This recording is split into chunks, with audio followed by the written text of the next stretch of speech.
عمران خان کی صحت ٹھیک ہے، لیکن یہ خبریں آتی رہیں کہ وہ ان سے ناراض تھے، تو آپ لوگوں کو کیوں نہیں ملنے دیا جا رہا؟ ابھی آج ملاقات اسی کے لیے بایو میٹرک کرانے آئے ہیں. آج ہے نا ملاقات کا دن ہے، لیکن کدھر جائیں؟ آپ انصاف کہاں سے لیں گے؟ اب ایک یہ جگہ، اللہ کرے اللہ ان لوگوں کو ہمت دے کہ یہ ہمارے ساتھ انصاف کرے اور عمران خان کے ساتھ انصاف کرے. سب کو پتہ ہے کہ کیا ہو رہا ہے. میری بہنوں کو بغیر وجہ کے جیل میں ڈالا ہے. عمران خان کے اوپر کوئی کیس نہیں بنا، وہ جیل میں، اب ان سے ملاقاتیں بند کرا دی ہیں. تو پریشانی تو ہے نا ہمارے لیے. آج بشرا بی بی کی بھی ضمانت کا کیس لگا ہوا ہے، تو اچھا، ان کے امکان ہے کہ ان کو آج ضمانت مل جائے گی. اللہ کرے.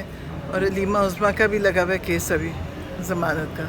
تو کیا امید ہے کہ عمران خان سے ملنے دیا جائے گا گھر والوں کو، فیملی کو؟ ہاں، اسی کے لیے بایو میٹرک کے لیے میں آئی ہوں. اور اللہ کرے اللہ ان ججوں کے دلوں میں رحم بھی ڈالے اور ہمت بھی ڈالے کہ ان سے انصاف لینا ہے. اور کہاں جائیں گے ہم؟ اب انصاف کے لیے آئے ہیں اور اللہ کرے انصاف ملے اور نظر آئے. میم، پارٹی قیادت کے حوالے سے آپ نے جو ایک پیغام جاری کیا تھا، اس حوالے سے کیا کہیں گے؟ میں نے تو پارٹی قیادت کے لیے نہیں، کوئی انہوں نے میری طرف سے جاری کیا تھا. میں نے پارٹی قیادت کو نہیں، پارٹی قیادت کو پتہ ہے انہوں نے کیا کرنا ہے. نہیں، آپ نے کہا تھا کہ مجھے یہ ہے کہ مجھے صرف ملنے دیا جائے، کہ مجھے اور کسی پہ بھروسہ نہیں ہے. تو بھروسہ کیوں ختم نہیں، ہو میں نے گیا؟ یہ نہیں کہا تھا. میں نے کہا تھا مجھے ملنے دیا جائے، میں بہن ہوں. بھروسہ بالکل میں نے نہیں کہا. وہ انہوں نے کس طرح اس کو جمع کیا مجھے نہیں پتا. پارٹی قیادت پہ عمران خان کو بھروسہ ہے اور عمران خان ان سے ملتے ہیں، اور پارٹی کی باتیں وہی کر سکتے ہیں. میں تو گھریلو باتیں کر سکتی ہوں نا. اور میں اس لیے ملنا چاہتی ہوں کہ میرے دل کو تسلی ہوئے. ہم ملیں، ہم دیکھیں ان کو کہ کس حالت میں ہے.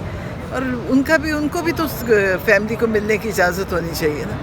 یہ تو ظلم ہو رہا ہے. دیکھیں اللہ کرے یہ ظلم کی انتہا ہو چکی ہے. جو عمران خان کے ساتھ ہو رہا ہے وہ آپ نے کسی پرانی پوری ہسٹری نکال کے دیکھیں. کبھی کسی کے ساتھ ہوا ہے، کسی سیاسی کے ساتھ، کسی دوسرے. اور وہ تو کوئی مجرم بھی نہیں ہے، ان پہ تو سارے کیس ان کے ختم ہو چکے ہیں، پھر بھی یہ زبردستی ان کو کر رہے ہیں. تو اللہ ان کو ہدایت دے. آپ دیکھیں جس آدمی نے اپنی زندگی اس ملک کے لیے لگائی ہے اس کے ساتھ یہ کر رہے ہیں، تو پھر آپ دیکھیں کہ پارٹی نے احتجاج کی کال دی تھی، لیکن ہم نے دیکھا کہ کوئی نکلا نہیں ہے. تو آپ نے بھی بار بار پارٹی کو کہا تھا کہ احتجاج کرنا چاہیے. تو کیا احتجاج کی کال ابھی نکلیں گے؟ دیکھیں لوگ، جتنے لوگ جیلوں میں بند ہیں. ابھی میں جیلم جب گئی تھی وہاں پہ بیچارے بچے بند کیے ہوئے. ایک والد کھڑا کہتا میرے بچے کا کل امتحان ہے، اور اصولی طور پہ جیل کے اصول ہیں کہ اگر امتحان ہو تو وہ دینے دیتے ہیں. وہاں پہ وہ بیچارے بہت سارے لوگ کھڑے تھے، بچوں کو ملنے بھی نہیں دیا جا رہا تھا. بہت لوگ جیلوں میں ہیں. احتجاج دیکھیں بیچارے لوگ بھی کیا کریں، مارتے بھی ہیں، تشدد اتنا کرتی ہے پولیس، اور جیلوں میں ان کو بند کر دیتے ہیں.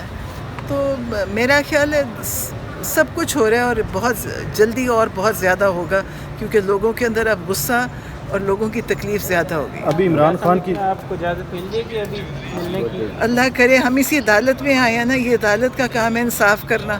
عمران خان کو کیوں نہیں ملنے دیا جا رہا؟ یہ اب اسی کے لیے آئے ہیں ادھر. یہ ایک جگہ جہاں آ سکتے ہیں. ان کے بعد اللہ تعالیٰ ہے، اللہ تعالیٰ ہے، اور پھر یہ ہیں. اللہ تعالیٰ کے بعد یہ لوگ ہیں نا. ابھی عمران خان کی جو جیل میں کہہ رہے ہیں کہ لائٹ بند کی ہوئی ہے، انہیں اخبار نہیں دے رہے، ٹی وی بھی نہیں ہے، اور اس کے علاوہ جو احتجاج ہوا ہے اور جو ترامیم ہو رہی ہیں ان کے حوالے سے بھی ان کے پاس کوئی انفارمیشن نہیں ہے. یہ لوگ سمجھتے ہیں کہ جتنا تکلیف دیں گے، ان کو یہ نہیں پتہ وہ آدمی ان کے حساب سے بہت آ گیا.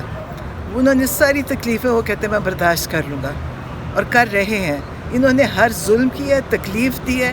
یہ اس کا میرا دل کرتا ہے کہ اللہ ان سے دنیا میں حساب لے، اور ہم بھی دیکھیں کہ ان کو جو انہوں نے ان کے ساتھ ظلم کیا. ایک انسان ہے، دنیا میں جائیں گے ان کو کوئی نہیں پہچانتا سوائے عمران خان کے. پاکستان عمران خان سے پہچانا جاتا ہے. یہ اس کے ساتھ کر رہے ہیں. آپ دیکھیے گا کہ اللہ پھر کیا کرتا ہے.